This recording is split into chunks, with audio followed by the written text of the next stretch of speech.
ওষুধ খাওয়ার আগে আপনার লিভার বা কিডনি রোগ থাকলে রক্ত পাতলা, যা রক্তনালীতে ক্ষতিকারক রক্ত জমাট বা কমাতে ব্যবহৃত হয়। এটি হৃদরোগে আক্রান্ত ব্যক্তিদের হার্ট অ্যাটাক বা স্ট্রোক প্রতিরোধ করতে সহায়তা করে। প্রতিদিন একটি নির্দিষ্ট সময়ে নিয়মিত খাবারের সাথে প্রপিড এএস গ্রহণ করা উচিত।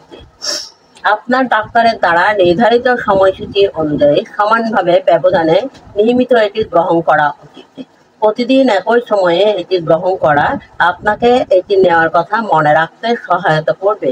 চিকিৎসার ডোজ এবং সময়কাল নির্ভর করবে আপনি কিসের জন্য চিকিৎসা করছেন তার উপর। সম্পূর্ণ কোর্স শেষ না হওয়া পর্যন্ত এটি নেওয়া বন্ধ করবেন না।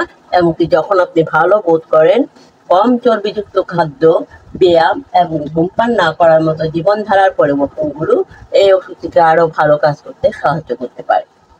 পেটে ব্যথা, বদহজম, ক্ষত এবং নাক দিয়ে রক্ত পড়া এই ওষুধের কিছু সাধারণ পার্শ্ব প্রতিক্রিয়া।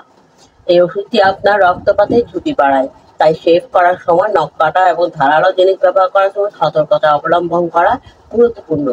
সাধারণত এই ওষুধ গ্রহণ করার সময় অ্যালকোহল গ্রহণ পরামর্শ এড়াতে দেওয়া হয়। এই ওষুধ খাওয়ার আগে আপনার লিভার বা কিডনি রোগ থাকলে আপনার ডাক্তারকে বলুন। এই ওষুধটি গ্রহণ করার সময় অ্যালকোহল এড়িয়ে চলা ভালো। আপনি যদি গর্ভবতী হন, গর্ভাবস্থার পরিকল্পনা করেছেন বা বুকের দুধ খাওয়াচ্ছেন, তবে অবশ্যই আপনার ডাক্তারকে জানাতে হবে। আপনি স্বাস্থ্যসেবা দলকে জানাতে হবে যে আপনি অন্যান্য ওষুধ গ্রহণ করছেন, সেগুলো এই ওষুধের দ্বারা প্রভাবিত হতে পারে কি না। প্রপিড এএস এর ব্যবহার: হার্ট অ্যাটাক প্রতিরোধ, স্ট্রোক প্রতিরোধ। প্রপিড এএস এর পার্শ্ব প্রতিক্রিয়া: সাধারণ পেট ব্যথা, ক্ষত, ডায়রিয়া, গ্যাস্ট্রোইন্টেস্টাইনাল রক্তক্ষরণ, রক্তপাতের প্রবণতা বৃদ্ধি, নাক দিয়ে রক্ত পড়া। কিভাবে প্রপিড এএস ব্যবহার করবেন?